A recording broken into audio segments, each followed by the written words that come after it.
rangkaian peristiwa yang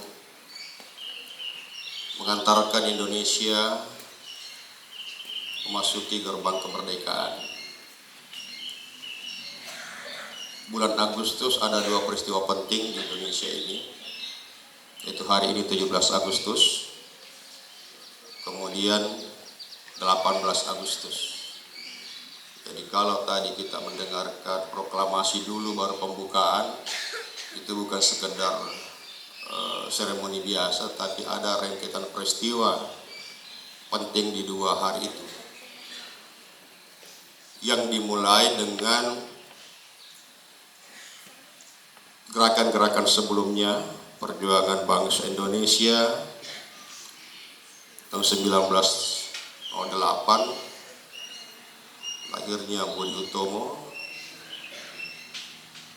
Kemudian muncul pergerakan-pergerakan sosial kemasyarakatan, termasuk di dalamnya tahun 1912 lahir Muhammadiyah. Muhammadiyah lahir bukan sekedar untuk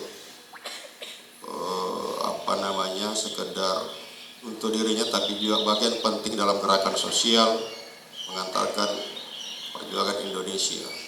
Kemudian lahir Nahdlatul Ulama dan berkumpulnya para pemuda Indonesia di tahun 1928. Rangkaian peristiwa ini tentu punya makna penting di dalam pergerakan kemerdekaan Republik Indonesia.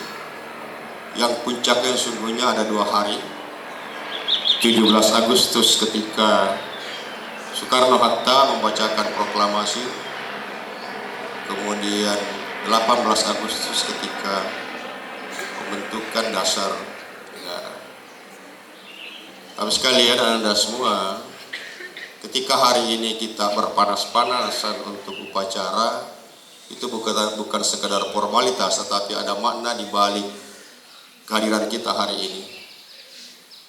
Kita mengenang perjuangan para pendahulu kita. 17 Agustus, dan itu bukan dilakukan oleh orang-orang tua yang berusia 50-60 tahun ke atas, tapi itu dilakukan oleh orang-orang muda. Soekarno-Hatta ketika itu masih sangat muda, dan tokoh-tokoh pergerakan yang lainnya. Tentu ini punya makna bagaimana kita semua Anda sekalian memaknai kemerdekaan ini dengan bersungguh-sungguh. Jadi proklamasi itu sungguhnya baru pintu masuk Indonesia merdeka. Kemudian tanggal 18 baru terbentuklah sebuah negara yang disebut dengan Negara Republik Indonesia dengan dasarnya yang kalau kita menelusuri, Anda semua membaca secara hikmat apa yang dibacakan tadi pembukaan undang-undang itu, ada dua kepentingan, ada dua hal yang bertautan di situ. Ada kepentingan bangsa Indonesia untuk melepaskan dirinya dari penjajahan, karena itu penjajahan itu penindasan terhadap hak asasi manusia. Pada sisi lain, kehendak itu kemudian setelah diupayakan secara sungguh-sungguh, ada berkat rahmat Allah yang turun.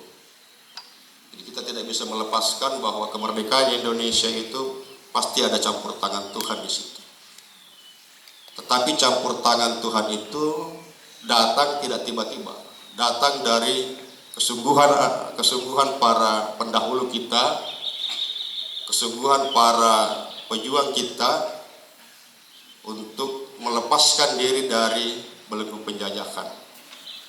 Nah, yang kemudian dengan terlepasnya itu ada tujuan penting, bagaimana bangsa Indonesia ini merdeka, bagaimana bangsa Indonesia ini berdaulat, bagaimana bangsa Indonesia ini bisa menentukan nasibnya sendiri sehingga mampu mensejahterakan seluruh warga negaranya. Nah, itu titik penting yang perlu kita pahami.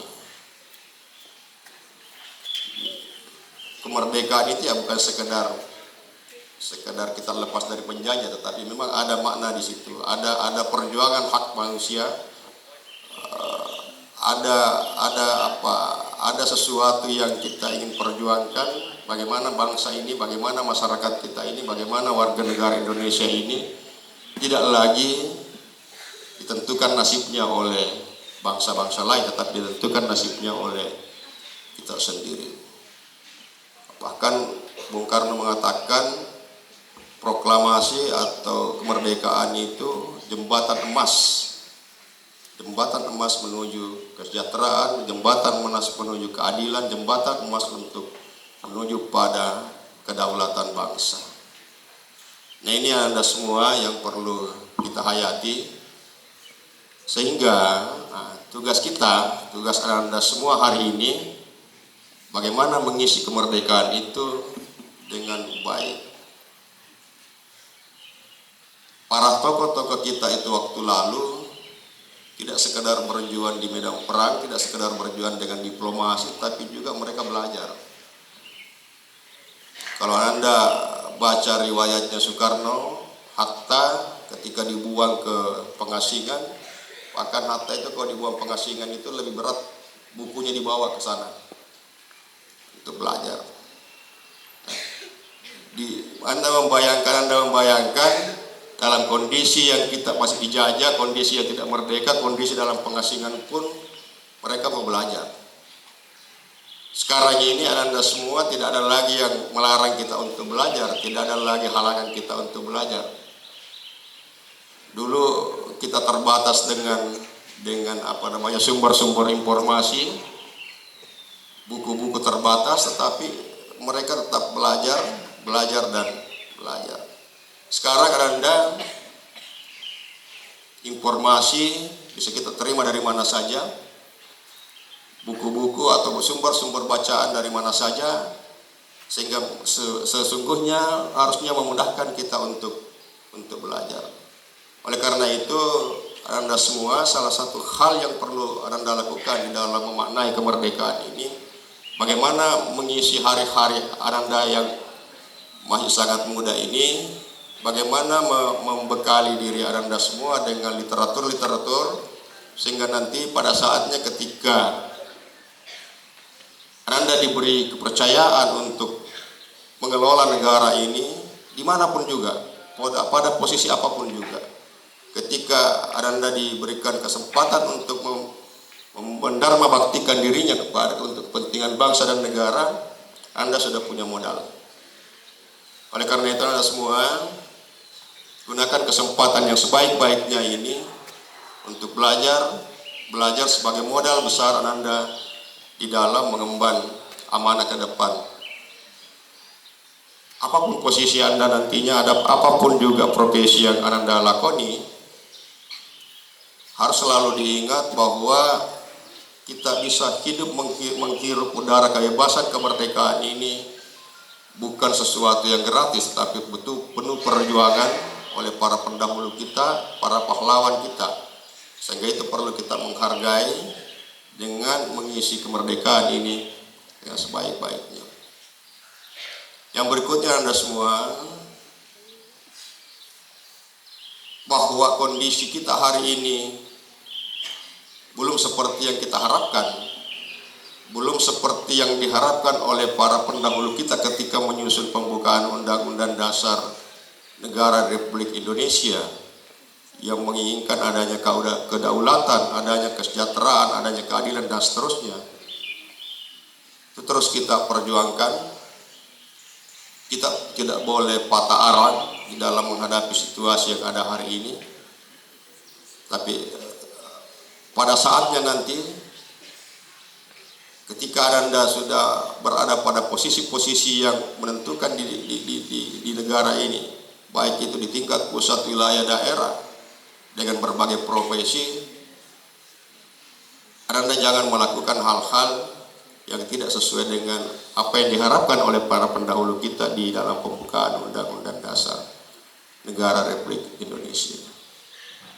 Memang Anda sekalian, teman-teman Bapak sekalian, kalau kita melihat kondisi hari ini,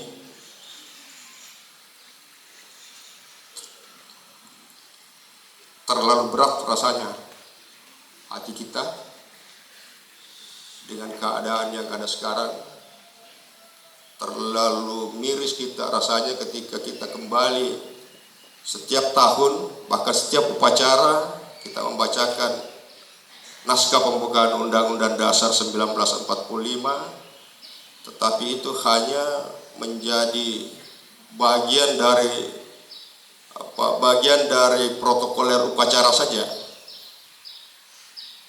Nah, kita Ananda semua teman-teman, harusnya apa yang dibacakan di setiap upacara, di setiap apel, khususnya di pembukaan undang-undang, itu tidak sekedar menjadi seremoni belaka, tetapi ada makna yang harus kita tangkap di balik semua itu. Bahwa apa yang dilakukan oleh para pendahulu kita, tokoh-tokoh kita, betul-betul perlu kita hargai, dan itu bukan hal yang mudah. Menyusun pembukaan Undang-Undang Dasar 1945 itu bukan hal yang mudah. Apalagi ketika terjadi perdebatan, ada sila pertama Pancasila itu dengan hilangnya 7 kata, itu juga bukan hal yang mudah bagi bangsa Indonesia, khususnya umat Islam. Kalau mantan Menteri Agama Alamsa mengatakan bahwa dihapusnya 7 kata menjadi ketuhanan yang Maha Esa, itu adalah sumbangsi besar umat Islam terhadap bangsa ini.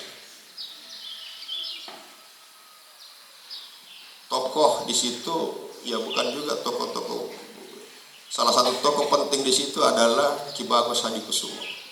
Ya, ketika itu ketua pimpinan pusat Muhammadiyah. Kemudian ada Abu Salim, ada Ki Bagus dan seterusnya, yang kemudian mencoba melakukan negosiasi sehingga sila pertama itu bisa berubah menjadi ketuhanan yang Maha Esa demi kesatuan bangsa, demi menjaga keberagaman, demi menjaga persatuan dan kesatuan umat Islam berkorban di situ. Nah, ini perlu untuk kita hayati sehingga di dalam membawa bangsa dan negara ini jangan selalu ada pikiran bahwa agama ini, ya umat Islam ini menjadi musuh bagi Pancasila. Itu pernyataan yang tidak punya latar sejarah, pernyataan yang tidak memahami sejarah berdirinya bangsa ini. Sebelum Indonesia merdeka dan sampai hari ini, memang kita beragam suku, beragam ras, beragam budaya, termasuk beragam agama, dan itu semua dihargai. Sehingga saya mengatakan Pancasila itu bukan disusun dengan keseragaman, tetapi digali dari ragam budaya, ragam agama yang ada mengakar di negara kita ini. Nah, oleh karena itu sekali lagi, mari kita menghayati makna kemerdekaan ini. Mari kita memberikan kontribusi kita terhadap bangsa ini, menghargai apa yang telah dilakukan oleh para pendahulu kita, sehingga ke depan 79 tahun Indonesia merdeka dengan kondisinya hari ini, yang mudah-mudahan di tahun 2045 yang menjadikan bangsa Indonesia 100 tahun, dan itu Ananda semua akan berada pada posisi itu. Tentukan bahwa betul-betul tahun 2045 ketika Indonesia merdeka 100 tahun, kita betul-betul berada pada era keemasan Indonesia, dan itu sangat tergantung pada Ananda semua. Nasrul minal afwatul karim wa basyiril mu'minin. Wassalamualaikum warahmatullahi wabarakatuh.